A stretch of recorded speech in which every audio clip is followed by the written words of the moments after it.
여러분, 혹시 지난달 전기요금 꼬지서 보고 기절할 뻔한 적 있으세요? 제 지인이 그러더라고요. 에어컨 한 달 틀었더니 전기요금이 40만 원 나왔다고. 정말 충격이었어요. 그런데 더 충격적인 건 옆집 아주머니는 똑같은 평수의 에어컨을 더 많이 트는데도 15만 원밖에 안 나왔다는 거예요. 도대체 뭐가 다른 걸까요? 혹시 에어컨 기종이 다른 건가? 아니면 전기요금을 잘못 계산한 건가 싶어서 제가 직접 알아봤거든요. 결론부터 말씀드리면 에어컨 사용법만 제대로 알면 하루 종일 켜놔도 전기요금을 절반으로 줄일 수 있어요. 심지어 더 시원하게 말이에요. 오늘 제가 여러분께 알려드릴 방법들은 모두 검증된 것들이고 실제로 저도 해보니까 정말 효과가 있더라고요. 지금부터 하나씩 차근차근 알려드릴 테니까 끝까지 들어보세요. 첫 번째로 가장 많이 궁금해하시는 건데요. 외출할 때 에어컨을 끄는 게 좋을까요? 아니면 켜두는 게 좋을까요? 대부분 분들이 당연히 꺼야지. 전기 아까운데라고 생각하시는데 사실 그렇지 않아요. 90분 이내 짧은 외출이라면 에어컨을 켜두는 게 오히려 전기를 절약할 수 있어요. 왜냐하면 에어컨은 껐다가 다시 켤 때 가장 많은 전력을 소모하거든요. 생각해보세요. 에어컨을 켜면 처음에 실외기가 엄청 큰 소리를 내면서 돌잖아요. 그때가 바로 최대 전력을 쓰는 순간이에요. 설정 온도까지 낮추려고 죽어라 일하는 거죠. 반대로 이미 시원해진 실내는 90분 정도로는 크게 온도가 올라가지 않아요. 특히 요즘 아파트들은 단열이 잘 되어 있으니까요. 그래서 마트 다녀오기, 은행 업무 보기, 병원 가기 이런 짧은 외출에는 에어컨을 그냥 켜두시는 게 좋아요. 대신 온도를 1-2도 정도 올려두시면 됩니다. 하지만 반나절 이상 길게 나가신다면 당연히 꺼야겠죠. 그 경우에는 나가기 30분 전에 미리 꺼두시면 여열로도 충분히 시원하게 지낼 수 있어요. 두 번째는 제습 모드에 대한 얘기예요. 많은 분들이 제습 모드가 냉방 모드보다 전기를 덜 먹는다고 알고 계시는데 이건 사실 착각이에요. 제습 모드든 냉방 모드든 실외기는 똑같이 돌아가요. 그래서 전력 소모량에는 큰 차이가 없어요. 다만 제습 모드가 더 경제적으로 느껴지는 이유는 바람이 약하게 나오기 때문이에요.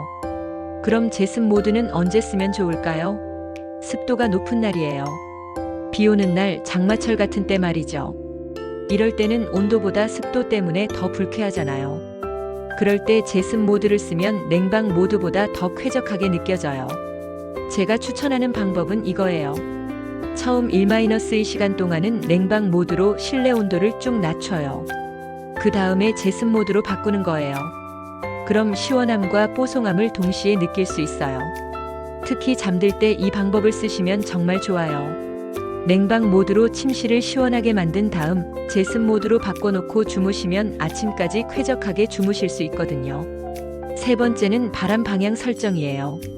이게 정말 중요한데 모르는 분들이 너무 많아요. 과학 시간에 배운 거 기억나세요? 차가운 공기는 아래로 가라앉고 뜨거운 공기는 위로 올라가죠. 이 원리를 에어컨에 적용하면 되는 거예요.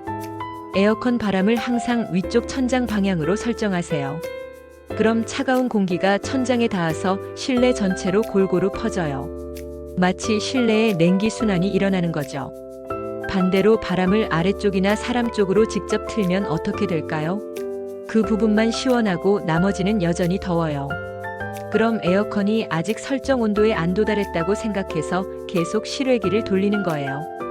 제가 직접 실험해봤는데 바람 방향만 바꿔도 설정 온도에 도달하는 시간이 절반으로 줄어들더라고요. 실외기 작동 시간이 줄어드니까 당연히 전기요금도 줄어들죠.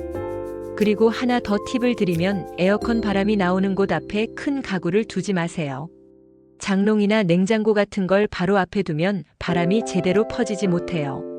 가구 위치를 조금만 조정해도 냉기 순환이 훨씬 좋아져요. 네 번째는 오토 버튼이에요. AI, 스마트, 지능형, 에코 절전, 에너지 세이브. 이름은 다양하지만 기능은 비슷해요. 이 버튼 하나만 눌러도 24시간 켜놔도 전기요금 폭탄을 막을 수 있어요. 왜냐하면 에어컨이 설정 온도에 도달한 후에 스스로 전력 소모를 조절하거든요. 일반 모드는 어떨까요? 설정 온도에 도달해도 계속 최대 출력으로 돌아가요. 마치 더 시원하게 해줘야지 하면서 말이에요. 당연히 전기를 많이 먹죠. 하지만 오토 모드는 설정 온도에 도달하면 실외기 작동을 최소화해요. 그리고 온도가 올라갈 때만 다시 작동하는 거예요. 훨씬 똑똑하죠? 특히 최신 AI 모드는 더 똑똑해요. 처음 30분 동안 사용자의 생활 패턴을 학습해요. 그러니까 이 시간 동안에는 온도를 자주 바꾸거나 끄고 켜지 마세요. 에어컨이 헷갈려해요. 다만 2015년 이전 구형 모델의 AI 기능은 단순한 온도 조절만 하니까 그냥 일반 자동 모드가 더 나을 수도 있어요. 그리고 AI 모드는 사람 수가 자주 바뀌는 환경에서 가장 효과적이에요. 혼자 살거나 패턴이 일정하다면 일반 자동 모드로도 충분해요. 5번째는 햇빛 차단이에요. 여름철 실내 온도를 높이는 진짜 주범이 바로 직사광선이거든요. 아무리 에어컨을 세게 틀어도 창문으로 뜨거운 햇빛이 들어오면 소용없어요. 마치 난로를 켜놓고 에어컨을 트는 것과 같죠. 커튼이나 블라인드로 햇빛을 차단하면 실내 온도를 몇 도나 낮출 수 있어요. 그럼 에어컨이 적은 전력으로도 원하는 온도를 유지할 수 있죠. 특히 오후 2시부터 5시까지가 햇빛이 가장 강한 시간이에요. 이 시간에는 반드시 창문을 가리세요. 커튼 색깔도 중요해요. 검은색이나 진한 색은 열을 흡수하니까 피하시고 하얀색, 은색, 연한색을 쓰세요. 그리고 선풍기를 창문 쪽에 두시는 분들 계신데 이건 오히려 역효과예요. 선풍기는 창문 반대편에서 뜨거운 공기를 밖으로 밀어내는 게 좋아요. 6번째는 필터 청소예요. 이거 정말 중요한데 귀찮다고 안 하시는 분들이 너무 많아요. 더러운 필터는 에어컨이 제대로 작동하지 못하게 해요. 마치 마스크를 여러 개 겹쳐 쓰고 숨 쉬는 것과 같거든요. 그럼 에어컨이 더 열심히 일해야 하니까 전력 소모가 2배 이상 늘어나요. 필터 청소는 2주에 한 번씩 하시면 돼요. 방법도 간단해요. 미지근한 물로 부드럽게 닦고 그늘에서 완전히 말린 후에 다시 끼우면 됩니다. 10분 투자로 월 5만 원 이상 절약할 수 있어요. 이거 정말 확실한 방법이에요. 마지막으로 에너지 바우처 제도 얘기해 드릴게요. 정부에서 전기요금을 지원해주는 제도가 있어요. 최대 70만 원까지 지원받을 수 있는데 이게 여름철 냉방비뿐만 아니라 겨울철 난방비까지 포함이에요.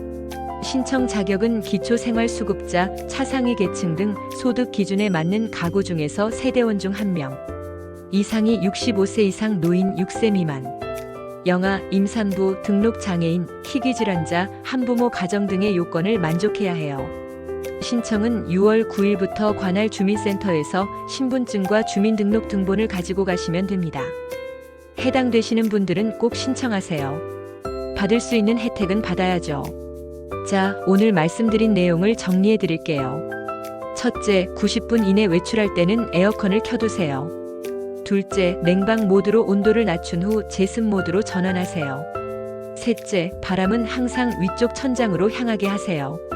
넷째, 오토 버튼을 적극 활용하세요. 다섯째, 커튼으로 햇빛을 차단하세요. 여섯째, 2주에 한 번씩 필터를 청소하세요. 일곱째, 해당되시면 에너지 바우처도 신청하세요. 이것만 지켜도 정말 전기요금이 확 줄어들 거예요. 저도 작년 여름에 이 방법들을 써보니까 전년 대비 40% 정도 절약됐거든요. 특히 부모님께도 꼭 알려드리세요. 어르신들은 전기요금이 무서워서 에어컨을 잘 안 켜시는데 올바른 사용법을 알면 경제적으로도 건강적으로도 좋거든요. 여러분도 이 방법들을 써보시고 효과가 있으시면 댓글로 알려주세요. 그리고 주변 분들에게도 공유해주시면 정말 감사하겠어요. 오늘 영상이 도움이 되셨다면 좋아요와 구독 부탁드리고 다음에도 생활에 도움되는 꿀팁으로 찾아뵙겠습니다. 더운 여름 똑똑하게 시원하게 보내세요.